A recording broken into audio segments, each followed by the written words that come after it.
You know, you could be a renowned artist by now.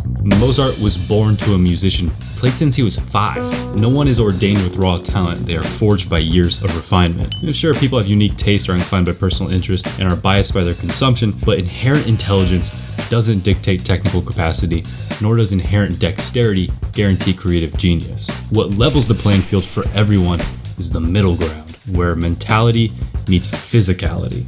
This dichotomy, however, will soon be obsolete. Technical capacity is always becoming less restrictive, less nuanced, and more oriented to a general user forum. This shift is not linear. We are nearing the exponential turning point. Soon, no technical knowledge will be necessary at all, and artisans will be able to work solely through ideation. Take Hayao Miyazaki, for example, my favorite animated film director from Studio Ghibli.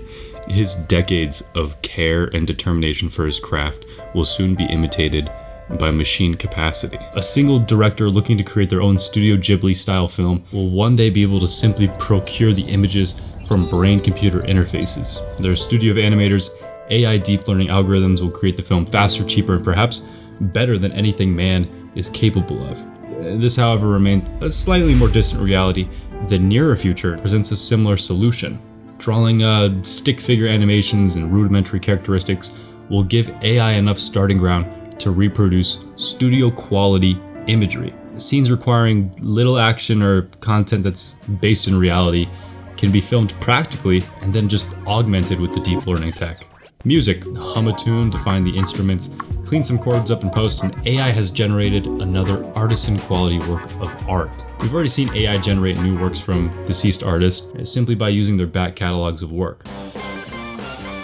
You see the pattern? Contrive simple parameters, define the medium, and feed it to the computer. The role of an artist will be defined by data curation. Humans are already bona fide curation machines building from pre-existing frameworks, so not much will really change in that regard. And for the rest of our discussion, I don't want to dwell too much on the technical innovations and specifics on how the new artist will create. I might dive into brain-computer interfaces and the new virtual reality in a new video, so subscribe if you're interested. But for now, I just want to question the validity of art post-AI takeover and the implications of removing a learning curve. Marcel Duchamp, renowned sculptor and painter, introduced a series of works self-defined as ready-made. A bicycle wheel, a wooden stool, a urinal, all installations readily manufactured and simply curated to be claimed art. These ready-made works parallel the AI art of the future, are even more grotesque in their lack of novelty. We all know that pretentious art exists in this way.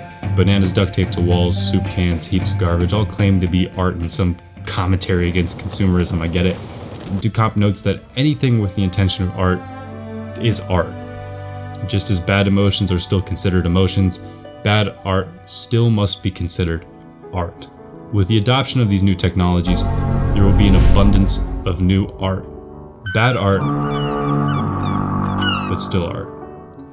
And that's kind of the big idea of all of this, really. When creating art becomes so accessible to the public, so democratized, there will be more art in a few years than ever created in recorded history. But bad at scale is always accompanied by good. And there's a significantly greater chance statistically that a generational level work of art will be created annually. No one will ever again be limited by physical capacity. Those who practice the best theory, cultivate the most interesting ideas, and express the deepest of commentary will be rewarded in a system closer to a meritocracy of pure ideation. Where I find human-made art can really stand out in our artificially contrived world is in texture and evidence of work. Evidence of work is a new idea I'm really fascinated by, though, and was introduced to me by American sculptor Tom Sachs. The exact quote from Sachs is, "Quit before you erase the evidence of work."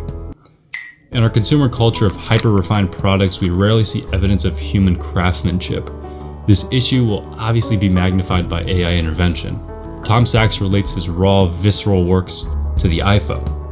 Apple cannot create a Tom Sachs sculpture with all the screws and glue stains revealed, and Sachs cannot create a product so refined as the iPhone, a manufactured product non-attributable to any one craftsman.